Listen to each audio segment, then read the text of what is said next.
Bab 532. Fisik emas ajaib. Gerakan yang sama, tetapi dengan kekuatannya sangat berbeda. Kali ini, kekuatan tangan besar ini bahkan lebih menakutkan. Muncul energi pembunuh yang sangat kuat saat tangan besar itu keluar. Wajah Erikin sedikit berubah. Seluruh tubuhnya bersinar-sinar dengan cahaya keemasan dan menyerang ke depan. Boom! Tubuh Erikin yang sudah penuh dengan luka, hampir tertekan oleh tangan besar ini. Darah pun mulai mengucur, dalam sekejap tubuhnya mulai ditutupi darah. Melihat sekelilingnya, Erikin seperti manusia berdarah, tetapi dia masih bisa menahannya, dan tidak jatuh pingsan. Tubuh yang kuat. Terdengar suara dari dalam kediaman reinkarnasi. Erikin sangat senang, dengan susah payah, berkata, "Terima kasih atas pujian senior. Diserang seperti ini, kamu masih bisa hidup, kamu yang pertama." Katanya dengan dingin, "Sebenarnya fisikmu ini apa?" Erikin tidak menyembunyikannya, berkata dengan jujur, "Fisik emas ajaib." Fisik emas ajaib. Mendengar 4 kata ini, suara itu menjadi sedikit bersemangat. Menjawab pertanyaan senior, "Ya," kata Erikin dengan hormat. Sementara di dalam menjadi hening, tapi suasananya menjadi sedikit serius. Tidak tahu berapa lama, suaranya kembali tenang. "Kamu punya kultivasi level jiwa murni?" tanyanya. Menjawab pertanyaan senior, "Jiwa murni level 1, kata Erikin. "Hahaha, ya. Terdengar suara lagi, "Apakah kamu ingin belajar mantra?" "Ya, senior, aku tertarik belajar mantra," kata Erikin. Di dalam menjadi hening sebentar, lalu perlahan-lahan berkata, "Kekuatanmu terlalu lemah, tunggu sampai kekuatanmu sedikit membaik, lalu datang mencari aku lagi." Erikin tertegun, lalu berkata dengan bersemangat, "Senior, kamu. Apakah kamu setuju?" Di dalam hening sebentar, tidak ada yang membalas kata-kata Erikin. Erikin buru-buru berkata, "Terima kasih banyak senior." Setelah itu, Erikin membungkuk 3 kali ke kediaman reinkarnasi, menoleh dan pergi. Dia tidak pernah menyangka masalah ini akan berjalan lancar. Bahkan ketua partai Yin Ming tidak dapat menahan rasa terkejutnya, tidak tahu sudah ada berapa banyak orang yang sudah mendatangi kediaman reinkarnasi, tetapi hasilnya hanya ada 2, pulang dengan kegagalan, atau mati di sini. Erikin dengan mudah mendapat persetujuan darinya, ini keberuntungan. Setelah Erikin pergi, perlahan muncul jiwa lain. Matanya penuh semangat, berkata dengan suara pelan, "Tidak disangka sekarang ini masih ada fisik emas ajaib, Tuhan membantuku, Tuhan membantuku."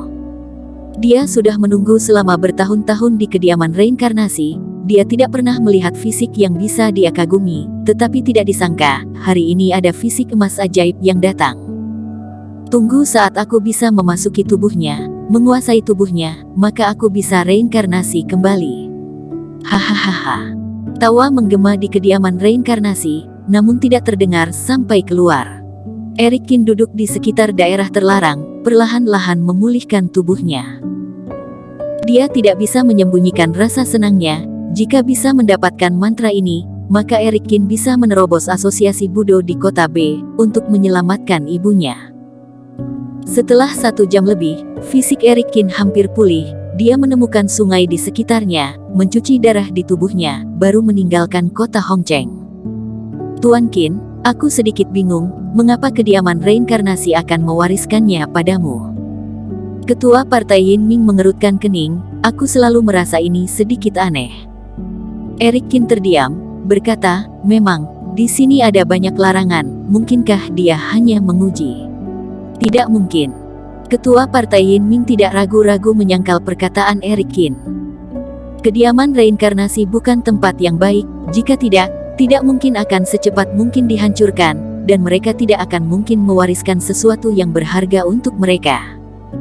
Setelah mendengar kata-kata ketua penguasa partai Yin Ming, Erikin pun mulai ragu. "Mungkin karena tubuhku," gumam Erikin. "Aku rasa juga begitu," kata ketua partai Yin Ming. "Setelah mendengar soal fisik kamu," suaranya terdengar sedikit bersemangat, "aku curiga dia meminjam tubuhku untuk reinkarnasi," kata Erikin heran. Ketua partai Yin Ming mengiyakan, berkata, "Ada kemungkinan seperti ini." Eric Kin tidak bicara. Jika reinkarnasi, tidak mungkin Eric Kin tidak akan mencobanya. Selama bisa menyelamatkan ibunya, bisa apa jika menambah satu jiwa? Pada hari itu, Eric Kin kembali ke Sekte Qin. Sesampainya di Sekte Qin, hari sudah malam, hampir semua murid Sekte Qin sudah tertidur. Eric Kin sedang menghitung waktu, memutuskan beberapa hari ini untuk berangkat ke negara Pan. Besoknya, Eric Kin masih belum bangun. Davison Su mendekatinya dan bertanya, "Ada yang bertanya apa kamu mau bertarung?" "Siapa?" tanya Eric Kin. Dia merasa bingung.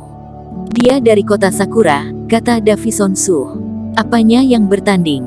Dengan tidak sabar, Eric Kin berkata, "Cepat keluar, aku belum bangun." Kemarin di dalam ilusi, Eric Kin menghabiskan terlalu banyak kerohanian, jadi terlihat sangat lelah. Setelah mengusir Davison Su, Eric Kin tertidur. Dia tertidur selama 3 hari 3 malam. Setelah terbangun, sudah lewat beberapa hari dari keberangkatannya ke negara Pan. Kali ini, Davison Su berteriak kepada penantang para di forum Budo, "Kata guruku, jika kamu lumpuh, kembalilah ke asalmu."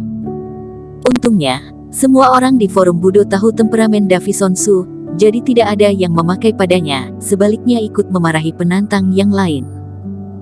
Penantang ini bernama Jimmy Hua, yang dikenal sebagai pendekar pedang generasi pertama kota Sakura. Dengan kekuatannya sudah memasuki tahap Grand Superior Master. Level ini memang memenuhi syarat untuk menantang Eric Kin. Setelah keluar dari kamar, Eric Kin pergi ke kamar Yina Yan dan berkata, "Panggil 20 orang yang kamu pilih, hari ini berangkat." "Baik, Master." Yina Yan dengan cepat mengangguk. Sekitar 10 menit kemudian, 20 orang berkumpul di alun-alun, mata mereka terlihat sedikit bersemangat dan penuh harap. Eric Kin menghitung, tepat ada 20 orang. "Semuanya sudah berkumpul," kata Davison Su dengan tangan di punggung. Eric Kin mengiyakan, baru saja bersiap melambai dan pergi, saat ini, dia mengernyit. Eric Kin melihat sekeliling, mengernyit, "Mana Bella Fang?" "Ah." Davison Su juga tertegun, kemudian menyadari bahwa Bella Fang tidak ada. "Aku akan mencarinya," kata Davison Su. Setelah itu, Davison Su pergi ke kamar Bella Fang. Segera, Davison Su berlari, dengan terengah-engah berkata, "Bella Fang tidak ada di kamar." Tiba-tiba alis Eric Kin menegang, dia memejamkan mata, kekuatan kerohaniannya keluar, mencari sosok Bella Fang. Eric Kin pernah memberi tanda pada tubuh Bella Fang, tetapi saat ini Eric Kin menemukan tanda itu sudah terhapus. Bersambung. Terima kasih telah menonton video ini sampai akhir. Jangan lupa subscribe dan nantikan kisah episode selanjutnya hanya di Novel Story. Salam.